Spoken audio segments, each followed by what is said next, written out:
Well, howdy friends, Brian Flechsig of Mad River Outfitters in the Midwest Fly Fishing Schools, and welcome back to another one of our Q&A episodes.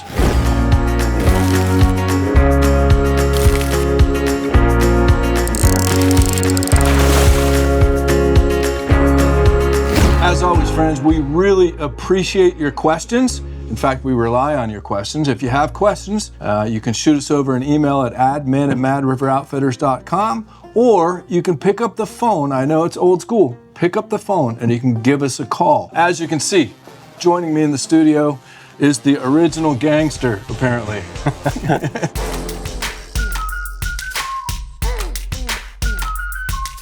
The OG himself, the game changer himself, Mr. Blane Chocklett. So Blane, love having you here, man. You too, buddy. Of course. So, customers submitted questions. We kind of let the cat out of the bag that you were going to be in town. So we sent out some feelers and got a bunch of questions. And so we picked some of the ones. So anyhow, whoa. You all right? Yeah, I'm okay. Wait, I was just clicking in. Oh. Yeah.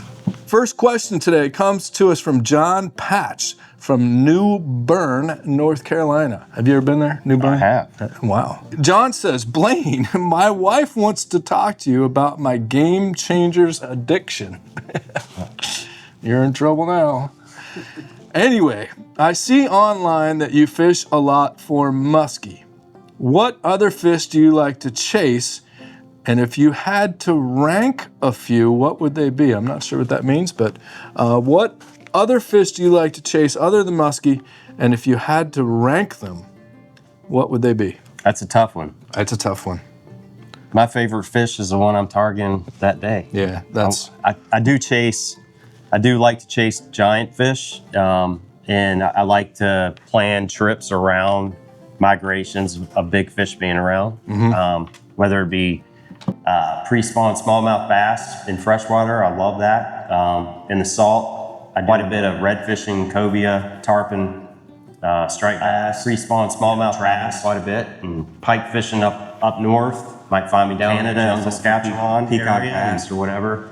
I love all of them, and they all have a special place in my heart. You know, for me, it's all about chasing that next bite.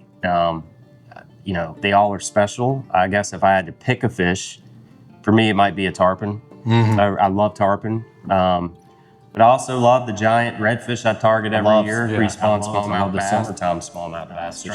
Pre-spawn smallmouth bass quite a bit. It's really hard for me to choose one, but I just chase that next bite, you know. And right now, I'm in love with trying to figure out how to make fish that don't normally eat well and make them eat. Yeah. And that's a permit right at the moment. Yeah. So. Well, I mean, you and I have chased snakeheads. Yep. They're not common.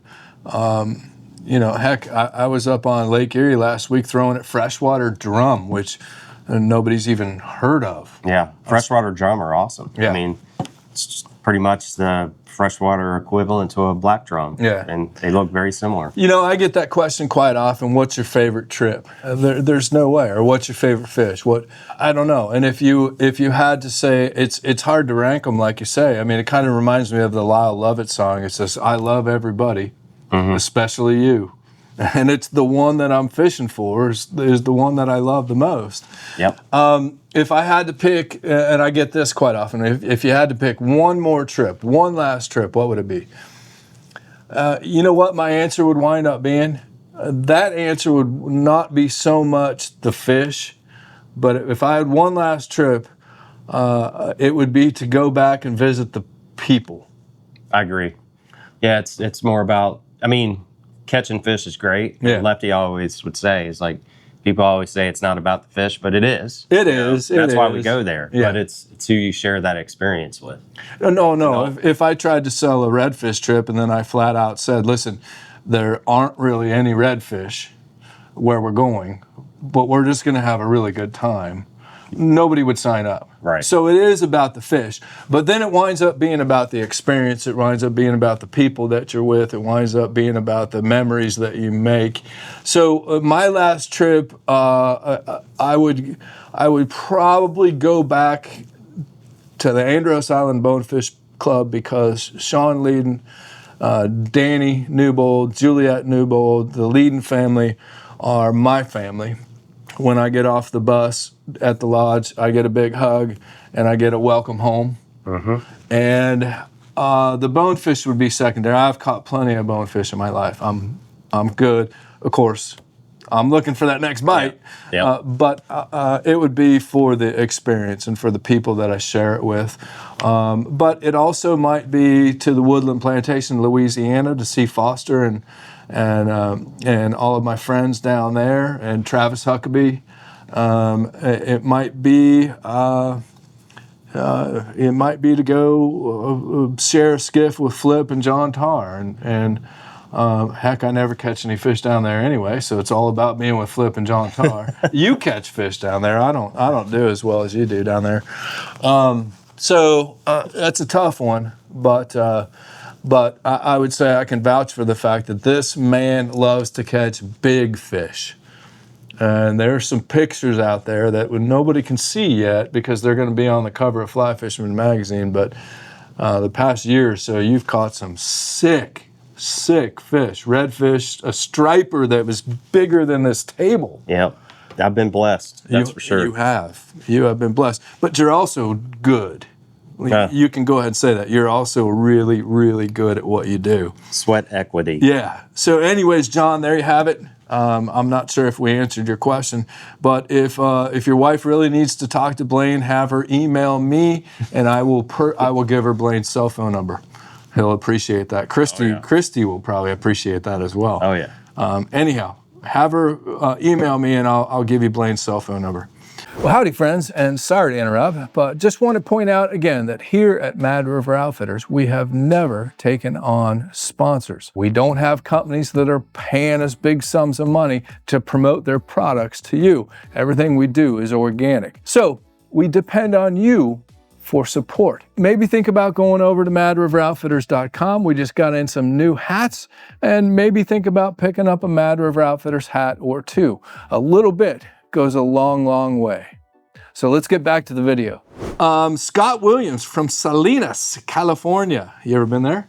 I have not. Blane, what is your go-to fly rod on a day-to-day basis? Well, we knew that was coming. I've been fishing the BC Big Fly for some time now and really love it. And really love what you guys did there. But the overall question is, what's your go-to fly rod on a day-to-day basis?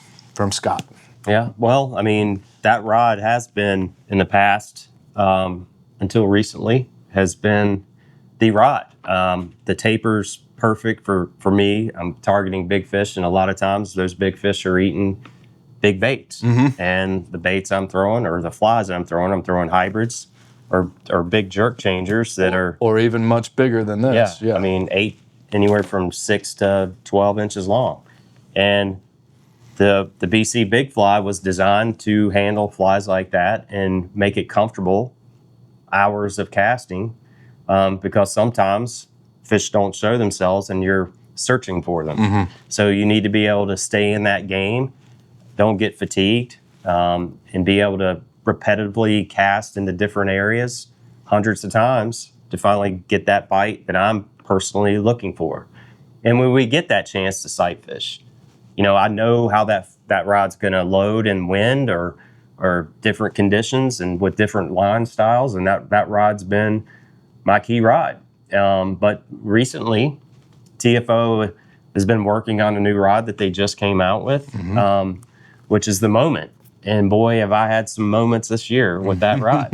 It's got good mojo, and I've really enjoyed what they've done with that. And it's basically a rod that's replacing a rod that Flip and I worked on with TFO, which was the A2X. And this rod is definitely in that line of rods, but it's an upgrade.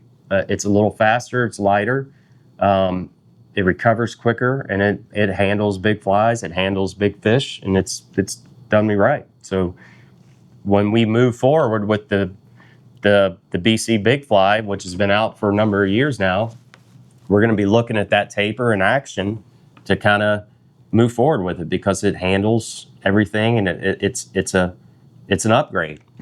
So look forward to that in the future. I've been talking with Nick at TFO about it, and it's going to be time to kind of maybe move forward in the future with a newer rod, because there's newer technology going on with resins and the way when they're doing the pre-preg and all that kind of stuff, and the double helix of nickel titanium, which is what's in my rod. It's in this one as well, but there's some newer stuff in there it's allowing it to recover quicker, right, and make them a little faster and lighter. Yep. Well, I fish the BC Big Fly myself quite a bit. Anytime I'm throwing a big game changer, I love that rod. I like you, I've just gotten accustomed. I know what it does. I know when it does it. Yep. I own all three of them. I've got an 8, 10, and a 12 in the BC Big Fly. I actually still have a few of the ESOCs. Yeah. The original one. But the BC Big Fly was a huge upgrade. For those of you that aren't familiar, it's Temple Fork Outfitters, whom Blane works very closely with and for, and helps design some of their rods. And the BC Big Fly is currently in the line. We're not making any kind of announcement. No. This is years down the road. Yeah, the BC Big Fly is still the go-to, and I can vouch for that. But the new Moment, which Blane has been involved in, I can also say the new Moment is a fantastic rod. I think, to me, and you might disagree, and that's fine, the Moment to me is more of exactly the name, is a sight fishing rod to me.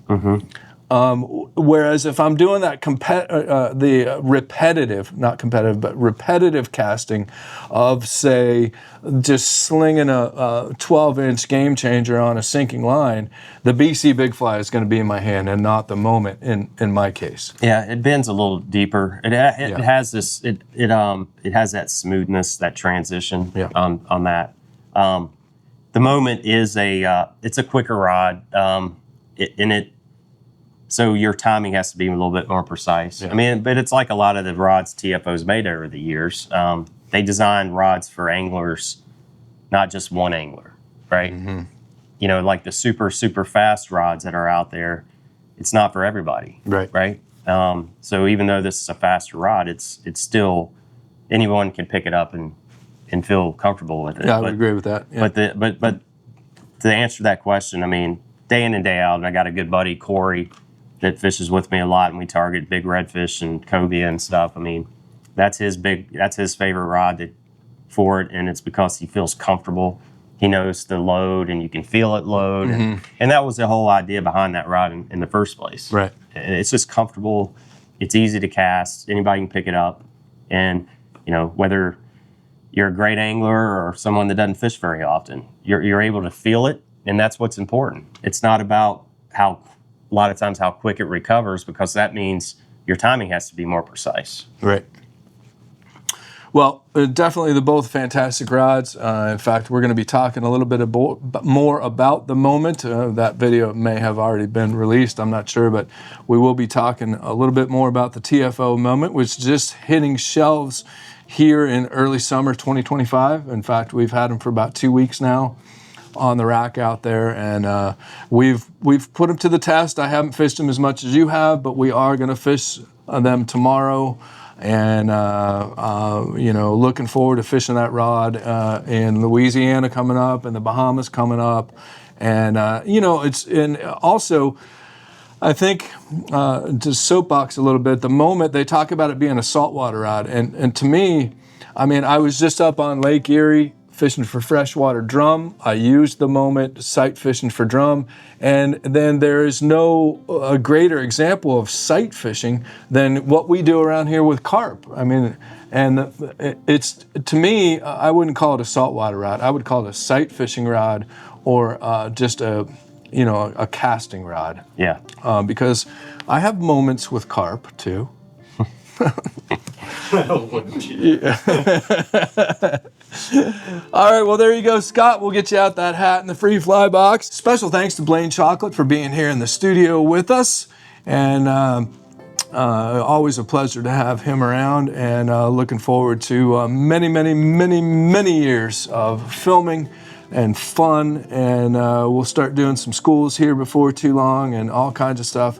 So this ain't the last of Blane Chocklett you've seen around Mad River Outfitters, that's for sure. So as always, friends, we appreciate you being here. Remember, send those questions over to admin@madriveroutfitters.com. Every single email is responded to. If it's a question we think will benefit the entire world, we will get it here on YouTube and you'll get a free hat and a fly box. If you have an immediate question and need immediate help, pick up the phone and give us a call. Remember that we have to work, so there's no way that we can answer questions in the comments here on YouTube. We apologize about that, but I already work 18 hours a day, 7 days a week, and that would destroy those 4 hours a week that I have to myself. So as always, friends, we appreciate you.